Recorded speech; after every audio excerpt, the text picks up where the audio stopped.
একেবারে রেস্ট্রিক্টেড করে দেওয়া হয়েছে যে ফ্ল্যাট স্ল্যাবের বাসা যে ইঞ্জিনিয়ার করবে সিলেটে তার 3 বছরের মিনিমাম জেল হবে। মানে এত মারাত্মক কন্ডিশন, এবং তার জরিমানাও প্রচুর পরিমাণে করা হবে। তো ফ্ল্যাট স্ল্যাব গত 12 বছরে সিটি কর্পোরেশন থেকে কোনো ফ্ল্যাট স্ল্যাবের বিল্ডিং অনুমতি দেওয়া হয়নি। এটা আমি নিজে জড়িত ছিলাম, নিজে কমিটিও আছে এখানে। তো এটা একটা ভালো আমার আশাবাদের কথা যে সিলেটের লোকজন ধন্যবাদ পাওয়ার জন্য এখানে আমরা সবাই মিলিতভাবে কাজ করেছি বলে এই জিনিসটা হয়েছে। এটা হলো আমি আশার কথা শোনালাম। এখন যেই জিনিসটা হলো, স্যার কিছুক্ষণ আগে সবাই মিলে আমরা একটা কমিটির মতো করে ডাটাবেসটা, এটা সিটি কর্পোরেশনের কাছে কার কতটুকু ইকুইপমেন্ট আছে, কার কতটুকু লোকবল আছে, এই ডাটাবেসটা থাকার দরকার।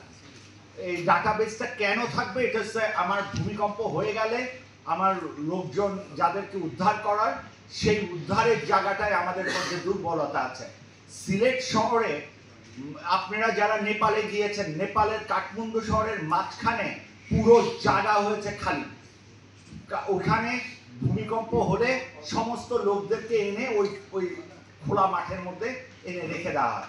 সিলেটে এরকম দুটো মাঠ খুঁজে পাওয়া গেছিল। এটা জামিনুর রেজা চৌধুরী স্যার বলেছিলেন, একটা আলিয়া মাদ্রাসার কথা বলেছিলেন, আর একটা এমসি কলেজের মাঠের কথা বলছেন। এখন আলিয়া মাদ্রাসার মাঠকে আমি দেখলেও ভয় পাই, কারণ হলো এর পাশে যে বড় হাই রাইজ বিল্ডিংগুলি হয়েছে, দেখবেন যে একটা নতুন হসপিটাল হয়েছে, ওটা 12 তলা। তো ওই বিল্ডিং পড়লে ঢাকা শহরে দেখেন কেউ ঘরের ভিতরে কিন্তু মারা যায়নি। 5.7 সবাই কিন্তু রাস্তায় ছিল, রাস্তায় মারা গেছে। বাসার ইট খুলে পড়ে গেছে, গ্রিল খুলে পড়ে গেছে। তো আমি তো সেফ থাকার জন্য ওই জায়গায় যাচ্ছি। এটাকে আমরা ইভাকুয়েশন প্লেস বলি। ইভাকুয়েশন প্লেসের সংকট সিলেট শহরে প্রচন্ড।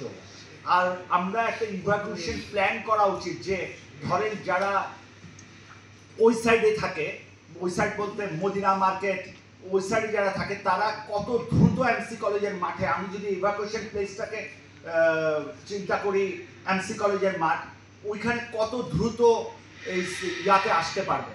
এই ইভাকুয়েশন প্ল্যানটা সিটি কর্পোরেশনের কাছে নাই। এই ইভাকুয়েশন প্ল্যানটা তৈরি করতে হবে। আর সিটি কর্পোরেশনকে আরেকটা জিনিস করতে হবে, আমি কেউকে ভয় লাগানোর জন্য বলছি না, 23টা বিল্ডিং আমরা 2010 বা এরকম ইয়াতে যখন ভূমিকম্প হলো 23টা বিল্ডিং আমরা চিহ্নিত করেছিলাম। ওই 23টা বিল্ডিং এর মধ্যে 2টো বিল্ডিং ভেঙে ফেলা হয়েছে, আমি নিজেও উপস্থিত ছিলাম ওই ভাঙার সময়।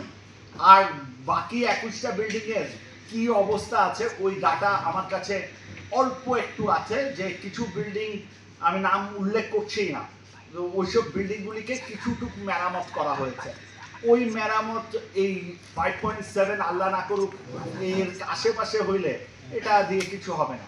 তো সুতরাং ওই বিল্ডিংগুলিকে এবং নতুনভাবে আবার আইডেন্টিফিকেশন করতে হবে। এর দায়িত্ব আমি বলতেছি যে পিডাব্লিউডি এবং সিটি কর্পোরেশন একত্রে নিতে হবে।